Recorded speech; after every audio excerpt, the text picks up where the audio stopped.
कर जा हमनी के महफिल में आओ तू जिंदगी जी लागबे शान से।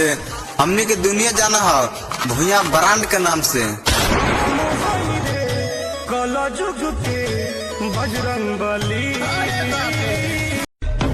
अरे झारखंड पे बिहार में नया खेल खेल दिया जाएगा।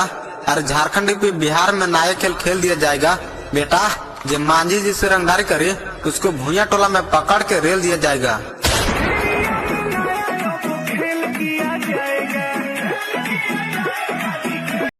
बेटा जहाँ मांझी और भूया ब्रांड के हाथे धरा जेबे बाप बेटा दोनों पिटा जेबे।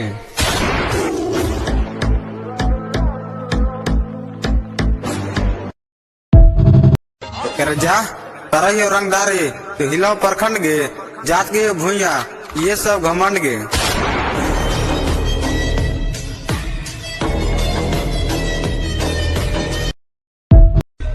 अरे आंख देखे तो मारल जेबे हाथ जोड़ लेबे तो माफी बा। बेटा तोहरा के मारे खातिर भूया ब्रांड के लेके काफी बा।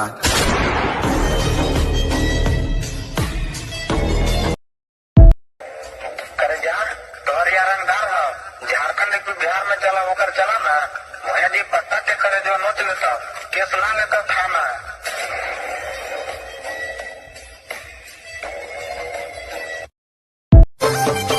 अरे इंस्टा पर फेमस बानी यूट्यूब पर फेमस करावा। अरे इंस्टा पर फेमस बानी यूट्यूब पर फेमस करावा। मांझी ब्रांड का न्यू सीरीज आ गए एक एक रील बनावा और इस सारी को ट्रेंडिंग में लावा।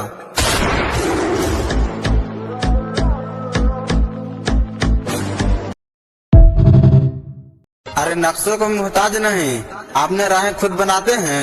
शेरों का सावत शेर हैं इसलिए तो हम भूया ब्रांड कहलाते हैं।